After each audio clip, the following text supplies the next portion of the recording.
estamos en los excesos de la crisis política de Perú. Ya realmente es una crisis social que alarma. La violencia del lunes en la ciudad de Juliaca, al sur del país, marcó el enfrentamiento más mortífero entre civiles y actores armados en al menos 2 décadas, cuando el país salió de la dictadura y de una lucha prolongada y brutal contra una guerrilla violenta. La presidenta interina, sí, Dina Boluarte, ha llamado al orden, pero poco caso le hacen los descontentos que reclaman la liberación de su presidente electo, Pedro Castillo, el adelanto de las elecciones y, en fin, reclaman su lugar dentro de la sociedad peruana. Si lo de ahora no es un régimen, mucho se le parece a Dina, a la Boluarte, a la que otros políticos también le han pedido que renuncie porque saben que en eso radica tal vez la solución del conflicto. Sin embargo, ella persiste, se aferra, se presenta ante las cámaras muy segura de su gobierno legal, pero ilegítimo para los manifestantes.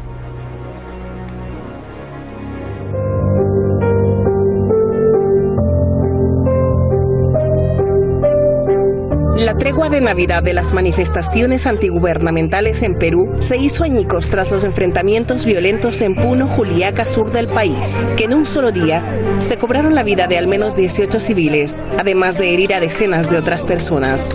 Guardo mi cámara, justo cuando guardo mi cámara, veo un hombre del efectivo policial que se pone de rodillas, apuntando. Y en ese entonces de repente suena la bala y siento solamente un choqueo en mi pie, y con lo cual me se dan unos calambres. Ya han pasado unos 4 pasos, de esos 4 pasos me he tirado para el piso porque no podía. Quiero hacer un llamado al gobierno central, de que cómo es posible que podamos tener tantos fallecidos. Tras el suceso desgarrador, varias organizaciones sociales y políticas le apuntaron con el dedo acusador hacia el gobierno por la masacre. La Conferencia Episcopal de Perú solicitó a Dina Boluarte detener la violencia, la represión y las muertes, mientras la bancada de Perú Libre tachó de genocida y fascista a Boluarte y su entorno político. El gobierno genocida de Dina Boluarte, su gabinete cómplice y la derecha fascista que la sostiene sigue el indetenible baño de sangre y el asesinato de peruanos y peruanas, ajenos a la tragedia que ocasionan.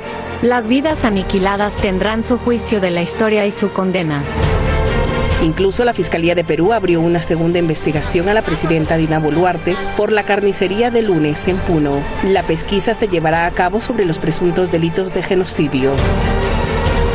La investigación preliminar es por los presuntos delitos de genocidio, homicidio calificado y lesiones graves, cometidos durante las manifestaciones en los meses de diciembre de 2022 y enero de 2023 en las regiones de Apurímac, La Libertad, Puno, Junín, Arequipa y Ayacucho. No obstante, lejos de asumir cualquier responsabilidad política, Boluarte afirmó que lo acontecido el lunes en Puno es un pretexto para seguir generando el caos en los ciudadanos. Decretó 3 días de toque de queda en Puno y aseguró que su gobierno busca defender la paz, la tranquilidad y la integridad de los incas. Hermanos de Puno, hermanos donde todavía se están levantando en protesta de qué. No se está entendiendo claro qué están pidiendo.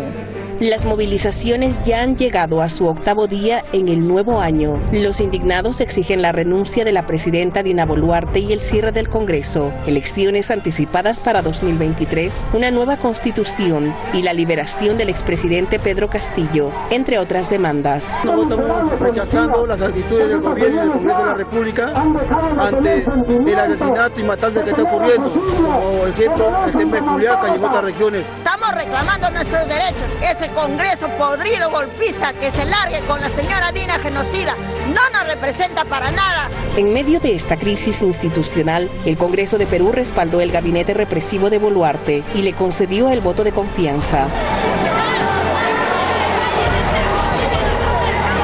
Con estas nuevas muertes se eleva a 47 la cifra de decesos desde el pasado 11 de diciembre, cuando arrancaron las manifestaciones en todo el país, después de que Boluarte asumiera la presidencia del país, tras la destitución de Castillo por haber intentado disolver el Congreso.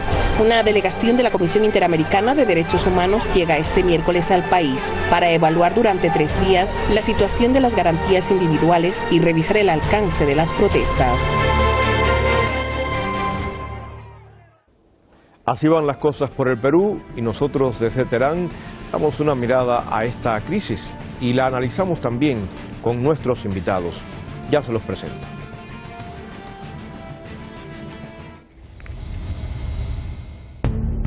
Esta noche estaremos hablando con Isaac Billo, analista internacional. Tiene grados y posgrados en Historia y Política Económica. Está en Londres.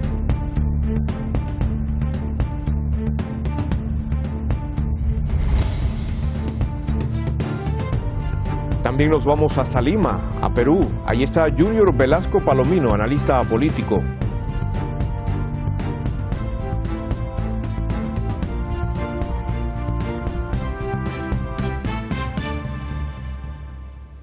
Yo soy Jaime Joan Batista y en nombre de todo el equipo le agradezco la compañía. Los siguientes minutos están dedicados a la crisis peruana. Bienvenido Isaac, bienvenido Junior. ¿Qué tal están? Muy buenas. Un gusto.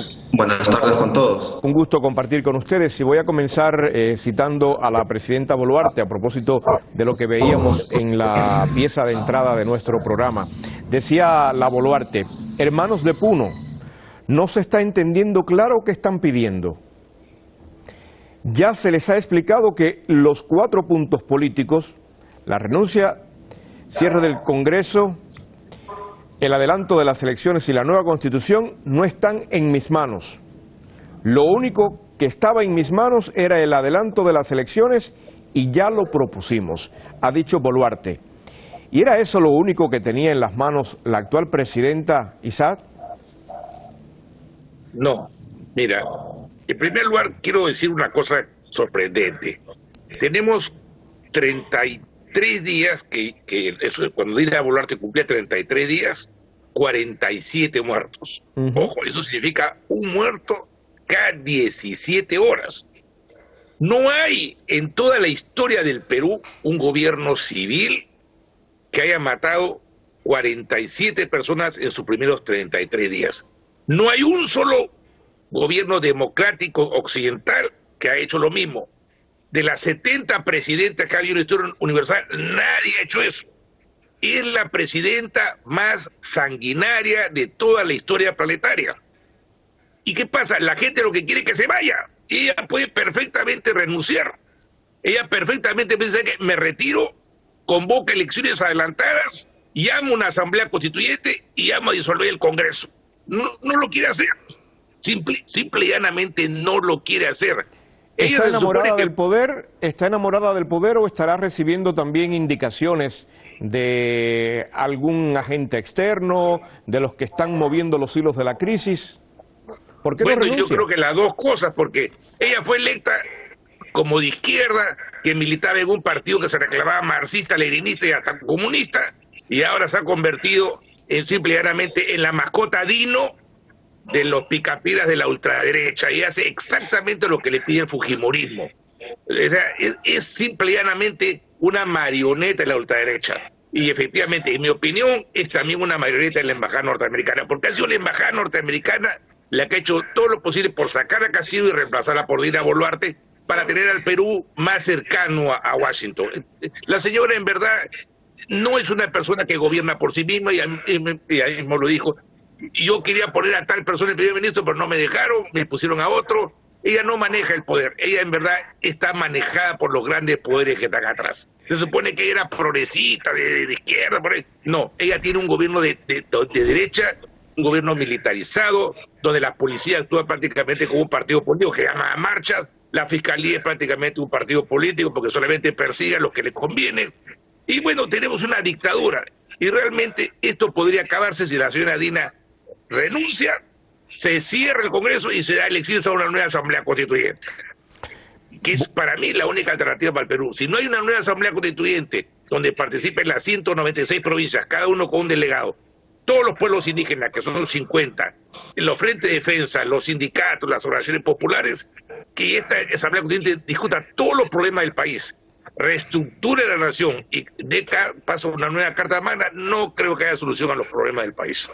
Junior, este gobierno evidentemente está dejando correr el tiempo y quizás por todo esto que nos acaba de decir Isaac, Ese tiempo que está corriendo puede ser bueno para uno, pero puede ser muy malo para otro.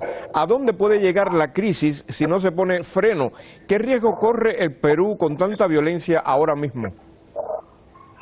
Lo primero que hay que decir que este gobierno, que es un gobierno cívico-militar, que es un gobierno represor, que es un gobierno que tiene 6 masacres en un mes y que además de ello calculaba en principio poder quedarse hasta el término del 2026, sin embargo, ha tenido que disminuir su tiempo y esto no ha sido aceptado obviamente por la población, que ve que este tiempo que están tratando de quedarse, que es más de 1 año y medio, es para generar normativa legal, normativa constitucional, para poder quitarle la decisión de lo que sucede en el país a los ciudadanos, ¿no? Que es la base de cualquier Estado democrático en el mundo, ¿no? El ciudadano es el poder constituyente de todos los pueblos y de todos los países. Entonces, ante esta necesidad de la mayoría de la población, lo que hace el gobierno es tratar de aferrarse, además tratar de aferrarse para no ser juzgado inmediatamente por crímenes de lesa humanidad, 17 personas muertas en una ciudad de una determinada composición étnica, en un espacio geográfico y con determinadas ideas, necesariamente es un crimen de lesa humanidad, es un crimen perpetrado contra poblaciones civiles. Y lo que hemos visto es que el cálculo que tenían ellos de dilatar, no pensaban que seguramente después de fiestas todo se iba a calmar, no, más bien ha recrudecido y ha avanzado a más. Yo ahorita voy a hacer un recuento breve de las 24 regiones que tiene el país. Al menos están 10 paralizadas totalmente. Está Arequipa, Cusco, Apurímac, Moquegua, Ayacucho, Madre de Dios. Tenemos paralización también en Loreto, paralización en Huánuco, paralización en Ucayali. Entonces vemos como alrededor de la mitad del país está totalmente paralizado. Entonces ha crecido la indignación popular porque no puede ser de otra manera. Asesinar a 17 seres humanos, asesinar a 17 ciudadanos dentro de la doctrina del centralismo que los ciudadanos que no son de Lima son ciudadanos de segunda clase y que por ende se les puede matar y reprimir, ya llegó a un tope. Habría que ver, ha despertado. Habría que ver qué dice la Comisión de Derechos Humanos de Naciones Unidas, que ha preparado una visita urgente hasta allí y se espera que esté arribando en las próximas horas, si ya no hay un adelanto de esto por allí. Pero se están lavando las manos porque le están echando las culpas a Castillo. El primer ministro Alberto Otárola ha dicho que esto lo ha provocado pues Castillo y sus aliados. Ellos son los que han provocado todo esto porque incitaron a los ataques violentos para desestabilizar al gobierno de Boluarte. ¿Se están lavando las manos, Isaac? Me parece totalmente desquiciada esa información porque Castillo es el primer presidente en la historia del Perú al cual la policía ha entrado a su despacho y más de una vez y a su casa. Y que siendo además presidente constitucional, la policía lo detiene, lo tiene preso y hasta ahora está en la cárcel sin sentencia, prácticamente incomunicado. Ahora, él no tiene partido político. La mayoría de la gente en el Congreso que lo respaldaba votaron por la vacancia, que fue una vacancia expresa hecha en 6 minutos, sin derecho a la defensa, sin que se conozca ningún documento, sin que se conozca el documento, si se confirma o que la gente tenga el documento en la mano que se presentara para la vacancia. Solo 6 personas votaron en contra, o sea, no tiene partido. Esto es un movimiento totalmente espontáneo, ha rebasado a la izquierda, una izquierda que ha estado queriendo entrar al gobierno de Dina, que apoyó que a Castillo lo saquen y lo pongan por Dina. Hemos visto, por ejemplo, el día de ayer en el debate del Congreso de la bancada magisterial, que eran los más leales a Castillo, uno ha votado a favor de darle confianza a la Torre, 2 se han abstenido, 2 no han ido.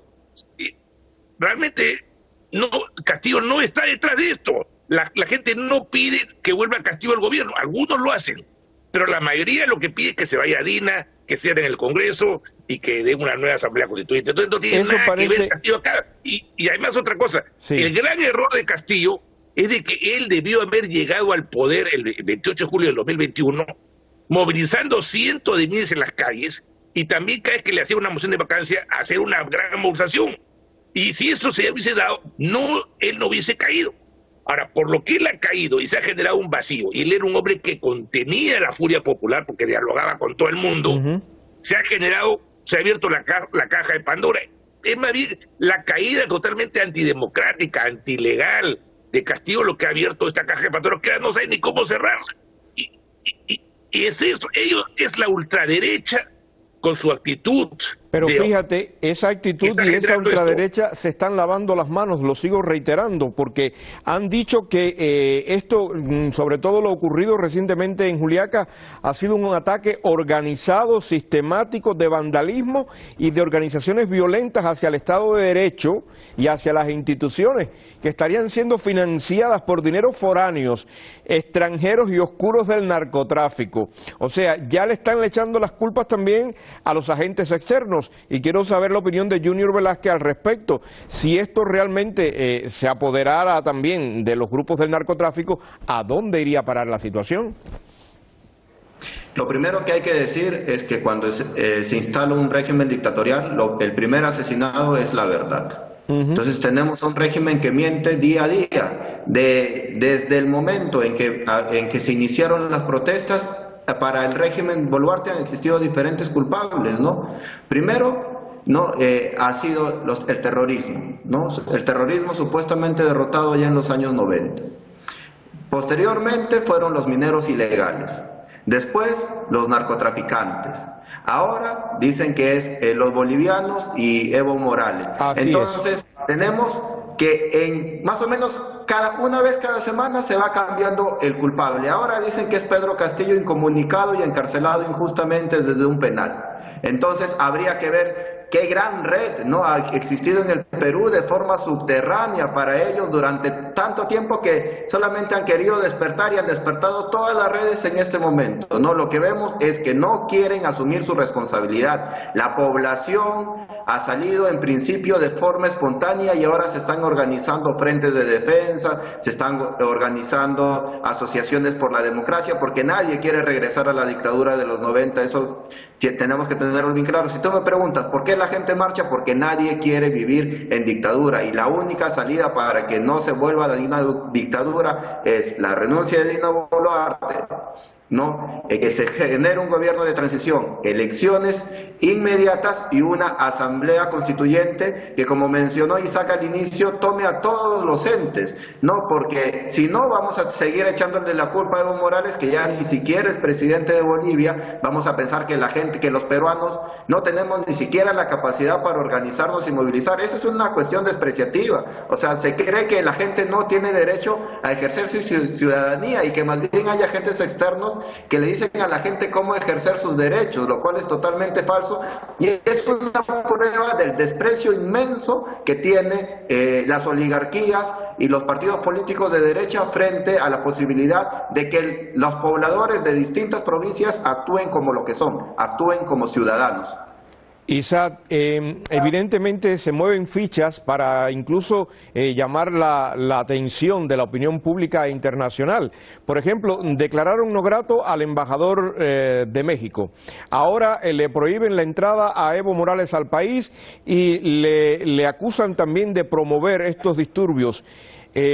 Tu opinión desde Londres sobre esto, ¿qué te parece? ¿Cómo se está viendo por allá?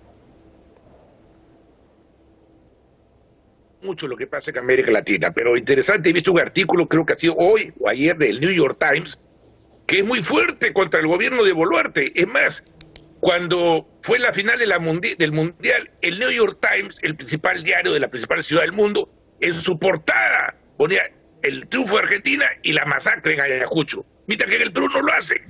O sea, los medios importantes en el exterior sí están tomando en serio que en el Perú hay matanzas. Y en cualquier democracia occidental, un gobierno que ha matado una mínima parte de lo que ha matado Dina Boluarte ya hubiese sido expulsado. Pero no, en el Perú le han dado un voto de confianza. Ahora, este gobierno está generando un caos internacional para el Perú. Malas relaciones con México, el país hispanoamericano más grande.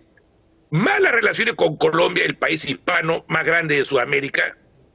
Pésimas relaciones con Bolivia, que es el antiguo Alto Perú, el país más parecido al Perú que hay.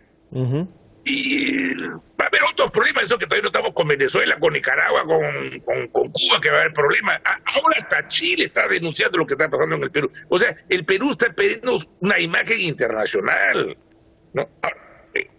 Es muy grave lo que viene pasando. Y cuando la otra cosa que tú me dijiste de la interferencia extranjera, le digo, no hay nada de interferencia extranjera. Bolivia, ¿qué interferencia puede tener en el Perú?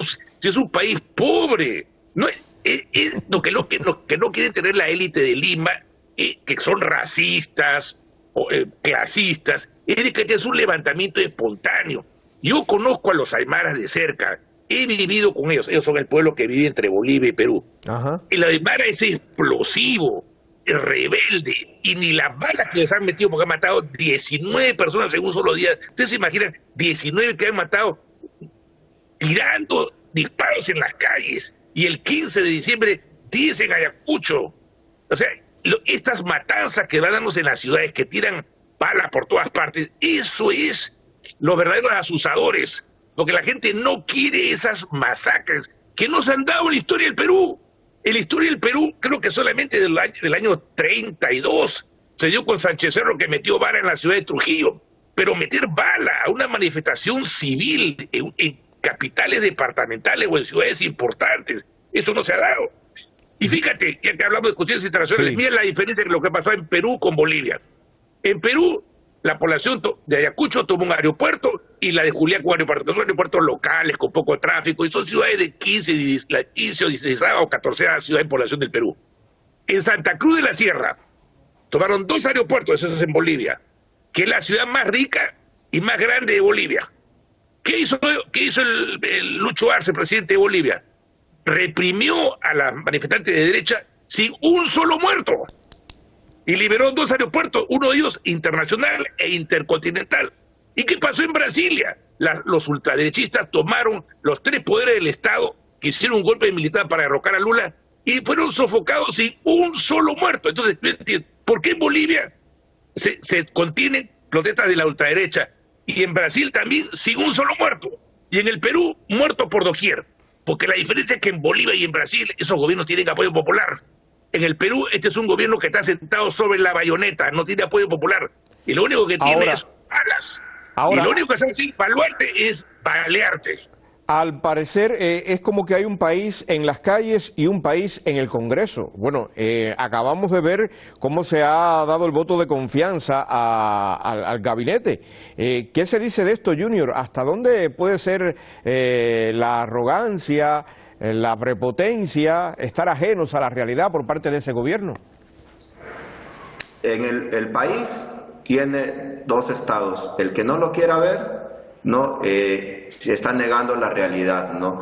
Tiene un sector oligárquico principalmente asentado en la capital de Lima, y ni siquiera en la capital, ¿no? En ciertos distritos de Lima, y tiene un grueso poblacional, ¿no?, que se distribuye sobre las 23 regiones para los cuales la centralización y el Estado central solamente es aquel que hace masacres, saquea económicamente, no cobra tributos, y por eso podemos ver cómo la gente en estas movilizaciones ha quemado peajes, ¿no? Para ellos los peajes son la representación de los cobros abusivos y del Estado central abusivo que se tiene en el Perú, y lo que ha pasado con Otárola es nuevamente la representación de ello. Y lo que está pasando el día de hoy, aparte de ser reacción de lo de Juliaca, también es reacción contra el voto de confianza que se le ha dado a Otárola, ¿no? La gran movilización que se está dando en diversas regiones del país. Ahorita mismo me están informando que en Cusco está habiendo una brutal represión. Cusco, una de las grandes capitales turísticas del mundo, está siendo duramente reprimido. Su población, que debe ser una de los más cosmopolitas del Perú, está siendo duramente reprimido. Y eso es lo que sucede, ¿no? Tenemos un grueso de congresistas, principalmente de la capital y de algunas ciudades del norte, que están votando a favor, ¿no?, de darle el voto de confianza, y principalmente de partidos de derecha o de ultraderecha. Vemos cómo ellos están buscando quedarse en el poder para seguir modificando y reformando normas, ¿no?, para así salvaguardar el poder de unas minorías que son mayoritariamente acomodadas y mayoritariamente empresariales, ¿no?, y que no les tiembla la mano y no ven la necesidad de transformar el país, pese a que ya hay al menos 48 fallecidos en el país y sí hay una gran cantidad de personas que siguen en cuidados intensivos. Yo espero la verdad que no haya ni un fallecido más, pero vemos que a este sector político, económico y de los medios de comunicación no les importa el bienestar de los peruanos en su mayoría. Gracias, Junior, por tu opinión. Gracias, Isaac. Un saludo desde Teherán. Estaremos pendientes de los acontecimientos que nos llegan desde Perú y ojalá la crisis termine lo más pronto posible. Un abrazo. Muchas gracias. Un abrazo. Amigos, Dina Boluarte y su gobierno ya suman casi 50 muertos, 48, y parece no saben qué hacer. El país se adentra en la profundidad de la crisis, en un callejón sin salida, en un túnel donde la luz, al final, solo la puede encender la decencia, la responsabilidad y la honestidad de Boluarte. Mientras se decida encender esa luz, la gente se prepara para nuevas protestas. Ya veremos. Gracias por acompañarnos.